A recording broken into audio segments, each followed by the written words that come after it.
राहुल गुजर जी, जयपुर राजस्थान से। हाँ सर। राधे राधे महाराज जी। महाराज जी, मैं 2013 से बुरी संगत के कारण बुरे काम करना शुरू कर दिया था, जैसे शराब पीना, लड़ाई लड़ना इत्यादि। लड़ाई के कारण मेरे एक पैर टूट गया था, रॉड भी डली आज भी, और कई केस मेरे ऊपर चल रहे हैं। 2 महीने से जब से आपका सत्संग सोशल मीडिया के जरिए सुनने लगा, जैसे मानो मेरे जीवन में चमत्कार सा ही हो गया। मेरी सभी बुरी आदतें धीरे धीरे छूट रही हैं। बस महाराज जी, आप मुझे बोल दो कि मैं आपका दोस्त हूँ, आपके साथ हूँ, हम जिससे पूरे मुझे मदद जगत के करने में दोस्त हैं भाई, आपके तो हैं ही, पूरे जगत के दोस्त हैं। बस इतनी प्रार्थना है कि दोस्ती निर्वाह करे। जब अच्छे कामों की तरफ कदम बढ़ाया तो बुरे कामों को अब दोबारा ना करें, जो जीवन में करते रहे। प्रण लें, नियम पूर्वक गंदे आचरणों का त्याग कर दें। जो कदम हम अच्छे मार्ग में चलाया, तो इसमें भी आपको दोस्त मिलेंगे घसीट कर बुरे कार्यों की तरफ ले जाने वाले। तो बुरे कार्यों को हम दोबारा ना करें। अब लो नशानी, अब ना नशे हो। आज तक गलती की, अब नहीं करूंगा। ये तभी हो सकता है जब नाम जप होगा। करते हो? हाँ, कोई अब नशा तो कोई नहीं करते। बहुत अच्छे, बहुत अच्छे। ये दो जो पुरानी गलतियां हुई हैं, उनका प्रायश्चित नाम जप में ही सब हो जाएगा। नाम जप ही सारे पापों को नष्ट कर देगा, और जो सांसारिक फंस गए धीरे धीरे छूट जाएंगे। नाम जप करते रहो। भगवान बड़े करुणामय हैं। हम भगवान के सामने तो बच्चे ही है ना, और बच्चों से गलती होती ही है, और पिता क्षमा ही करता है। तो हम तो हम सर्व पापे भ्यो मोक्षयिष्यामि मां शुचा, भगवान कहते हैं। तो हमें भगवान का भरोसा रखना चाहिए और नाम जप करना चाहिए, और बुरा कर्म अब नहीं करना चाहिए, इससे डरना चाहिए। वो आप करके देख लिए, क्या शांति मिला, क्या शांति मिला। एक बेकूफी। महाराज जी, आपकी वजह से ही तो जिस समय कभी लठ चलाए में हाथ तो हाथों से माथा पकड़ दिया। हाँ बिल्कुल। क्या पहले बहुत गुंडागर्दी किया है? हाँ हाँ, नहीं तो मार्ग है। अब अगर गलत मार्ग हो गया तो कोई भी गलत मार्ग में जितने आचरण हो सब आ जाएंगे, राक्षसी प्रवृत्ति आ जाएगी। और वही जब साधुता का मार्ग स्वीकार कर लेगा तो उसका अलग मार्ग हो जाता है। ये तो बड़ी कृपा है जो इन्होंने सुनकर अपने जीवन को बदलना शुरू कर दिया। महाराज जी, एक और समाधान चाहिए था। जैसे इस मार्ग पे आ गए, अगर यहाँ चलते चलते काफी समय हो गया और फिर वहां का संग प्रबल हो गया, तो फिर से जा सकते? फिर जा, हाँ जा सकते। ऐसा संभव है महाराज जी? संभव नहीं ऐसा, 100% है, 99 नहीं, ऐसा 100% है। तो इसका मतलब संग भी छोड़ना पड़ेगा? हाँ, संग हरकत छोड़नी पड़ेगी। जो हरकतें हमको गिराती रही, उनसे हमें बचना पड़ेगा। जब चिंतामणि वैश्या ने देखा कि बिल्व मंगल पूरा आसक्त हो गया है, अब उसके पास कोई संपत्ति नहीं बची, तो उसने धक्का बता दिया, धक्का मार के निकलवा दिया। और वो जी जान अर्पित किए हुए था बिल्व मंगल चिंतामणि पर। अब जिसे इतना समर्पित कि अपने ऐश्वर्य संपत्ति सब ला के दे दिया। वो वैसा संपत्ति की होती, अब संपत्ति रह नहीं गई, और आसक्ति इतनी प्रबल, तो कोई पत्नी थोड़ी कि तुम्हारा निर्वाह करेगी, धक्का मार के निकाल दिया। जब कोई रास्ता नहीं रहता तो भगवान का रास्ता एक खुलता है। हृदय जब संसार से चोट खाता है तो उसे शीतलता भगवान के चरणों में मिलती है। तो किसी संत के संग से वो वैष्णव बन गए। कंठी तिलक माला और भजन, 1 वर्ष उनके आश्रम में रहे, थोड़ी शांति मिली, श्री कृष्ण मंत्र मिला, तो उनको लगा भजन ही करना है तो वृंदावन चल के भजन करें, भगवान के धाम में जीवन अर्पित करके वहीं भजन करें। अब वो रास्ते में चले तो एक देवालय था, सरोवर था, तो सोचा आज रात्रि यहां रुक लेते हैं। तो रुके, सुबह देखा तो बहुत सी लड़कियां, नौवधुएं देवता का पूजन करने के लिए भगवान के आई। उनमें से एक की मुखाकृति ठीक चिंतामणि जैसी थी। वो आदमी बिगड़ सकता है इसकी बात, जो ही देखा बस हा चिंतामणि। अब फिर भूल गए कि हम बाबा जी बन चुके हैं, हम भगवान का नाम ले लिए हैं। बस वो पीछे अंदर से पुकार निकलती, हा चिंतामणि। और चिंतामणि थी नहीं, वो किसी की पत्नी थी। उस बार बार मुड़ के देखती कि बाबा जी हमारे पीछे।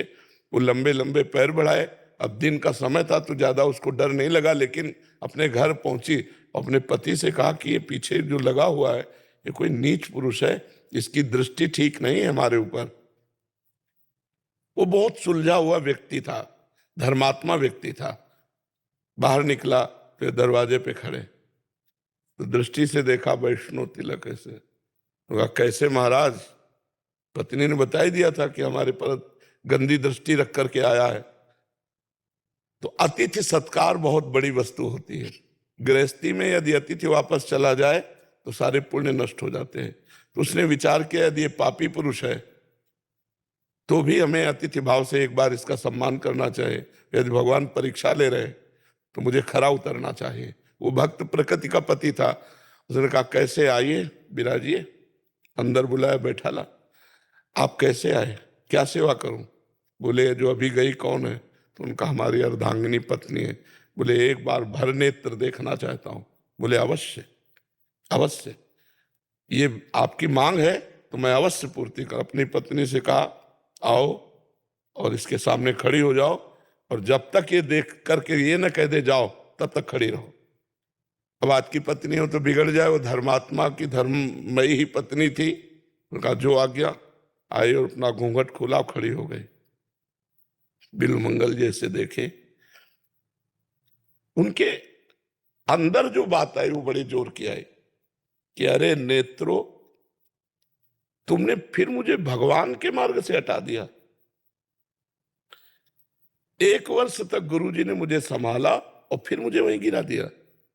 कहा कि एक काम कर सकती हो, मुझे 2 सुई दे सकती हो? तो ला के दे दिया। तो उनका, हे भगवान, जिन नेत्रों ने मुझे आपके मार्ग से हटाया, आज के बाद ये संसार नहीं देख पाएंगे। और आंख फोड़ ली और चल पड़े। तो अगर हमारा पूर्वाभ्यास गलत है तो वो कहीं ना कहीं अगर हम चूक करेंगे तो हमको गिरा सकता है। आंख फोड़ ली और चल पड़े, तो रास्ते में ही भगवान उनको पकड़ लिया और वृंदावन लाए। और इतने बड़े महापुरुष हुए कि उन्हें बिल्व मंगलाचार्य कहा गया। तो हमारी जो गलत आदतें हैं, अगर हम अच्छे मार्ग में चल रहे हैं और हमको गलत संयोग मिल जाए तो भ्रष्ट होने में देर नहीं लगेगा, फिर वो भ्रष्ट हो सकता है। इसीलिए जैसे हाथ टूट जाए तो वहां से कमजोर तो हो ही जाता है ना, और जब पुरवैया की हवा चलेगी तो दर्द भी करेगा। तो ऐसे ही जो हमारे बुरे आचरण हैं, वो संस्कार तो अंदर हैं। जहां अच्छे आचरणों की तरफ चले, बुरे आचरण वाला मिल गया तो संस्कार जागृत हो सकते हैं। यदि बहुत काल तक गलत मार्ग में नहीं गए तो संस्कार भस्म हो जाएंगे, फिर गुंजाइश नहीं रह जाएगी। फिर गुंजाइश, अभी क्या है, गुंजाइश है, मोड़ तुरंत हो सकता है, 1-2 साल में मोड़ हो सकता है।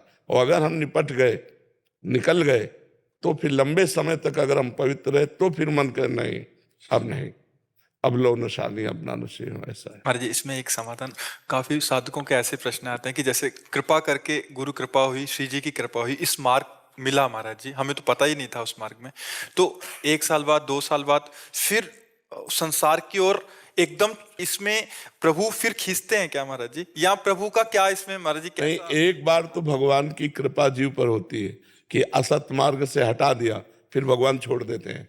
अब तुम चलो, सतमार्ग में चलो या असत मार्ग में चलो, दोनों की तरफ छूट दे देते हैं।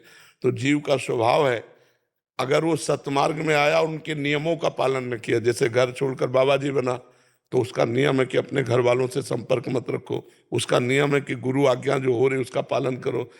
नियमों का पालन नहीं किया, असत चेष्टाएं बंद नहीं की, तो फिर संसार में तो जाना पड़ेगा। एक बार भगवान की कृपा ने खींच लिया, अब उस कृपा का आदर करो या अवहेलना करो। अवहेलना करी तो फिर उससे भी नीचे चले गए, अब दोबारा जिंदगी में वो चांस नहीं आएगा सतमार्ग में चढ़ने का। नहीं, सतमार्ग से गिरा हुआ फिर सतमार्ग में नहीं चढ़ सकता। यदि वहीं गिरा पड़ा रहे जहां गिरा है तो फिर हाँ, फिर हरि गुरु संभाल लेंगे। लेकिन हरि गुरु को छोड़ करके और संसार में जाके फिर शादी ब्याह ऐसा, फिर वो सोचे कि हम वृंदावन बाबा जी भजन, कभी नहीं। कृपा एकदम चलाई थी, उन्होंने अवहेलना कर दी, फिर नीचे गिर गए, फिर नहीं उठ पाए। अब जैसे गिरे और वही है तो संभल गए। और जो चले गए महाराज जी, उनका कभी कल्याण होगा क्या? पहले तो इनको दंड मिलेगा। जैसे एक बार कोई कह दे कि मैं सन्यास लूंगा और सन्यास न ले तो उसे नरक की प्राप्ति होगी। और सन्यास लेकर फिर गृहस्थी में चला गया, तब तो अवश्य एक बार पहले दंड भोगेंगे, फिर किस कल्प में किस युग में भगवान ऐसी कृपा करते हैं। बार बार तो बनत नहीं, या संजोग अनूप मानुष तन वृंदा विपिन रसिकन संग विविरूप। बार बार ऐसा संयोग थोड़ी बनता, मनुष्य शरीर मिला, वृंदावन धाम मिला, रसिकों का संग मिला, प्रिया प्रीतम की उपासना मिली। अगर इस पर हम समझ नहीं पाए तो बार बार ऐसा संयोग नहीं बनता। इसमें दो बात निकल के आई कि एक तो जब लबलो नसानी अपना नसियों में, जी एक पहली चीज तो अपने पे अहम नहीं करना चाहिए कि मैं बहुत बढ़िया हो गया, जी जी, तो दूसरा डर के चलना चाहिए। हाँ डर के तो निकल जाएगा। आज्ञा पर रहे, लक्ष्मण रेखा जैसे गुरु आज्ञा, कोई नहीं तुम्हें भ्रष्ट कर सकता, गुरु आज्ञा पे बने रहो। अच्छा, यहीं रहकर भ्रष्ट हो गए और ये निर्णय है कि नहीं, ना महाराज जी को छोड़ सकता हूँ ना सतमार्ग को छोड़ सकता हूँ, वो पार हो जाएंगे, वो पार हो जाएंगे। ये तो विरगत जैसे कदम लगा दूंगा, कुछ नहीं करेगा। हाँ नहीं, अगर ये भी है कि देखो हम ना आपको छोड़ सकते हैं, न श्री जी को छोड़ सकते हैं, न भेष छोड़ सकते हैं, और न बुराई छोड़ सकते हैं। अब आपको छुड़ाना छुड़ाओ नहीं, हम बुरे मन के आपके पास, वो ठीक हो जाएगा, वो ठीक हो जाएगा, वो भगवान की कृपा से ठीक हो जाएगा। महाराज जी, ये कुछ ऐसे शरणागत भी देखे गए, प्रभाव से दीक्षा ले लिया, दिनचर्या रखिया, उसके बाद कुसंग हुआ, शरणागत मत छूट गया, फिर से उस विषयों में पड़ गए। महाराज जी, ये भी अपराध श्रेणी में आता है। महाराज जी देखो, हम इसीलिए कहते हैं सहसा गुरु नहीं बनाना चाहिए, किसी के कहने से या प्रभाव से गुरु नहीं बनाना चाहिए।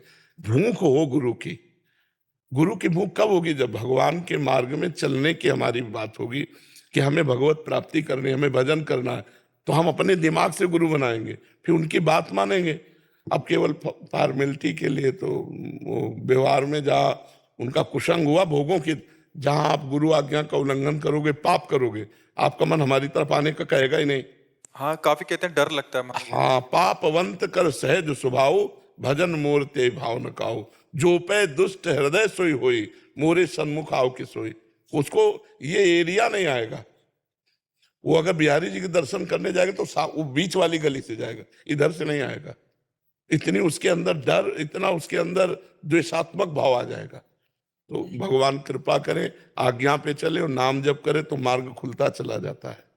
महाराज जी, एक बार आप बोल दो कि आप मेरे साथ हो, आप मेरे दोस्त। हाँ, मैं आपके साथ हूँ, हर समय राधा नाम पकड़े रहो, गलत आचरण करोगे तो मैं तुम्हारे साथ नहीं हूँ।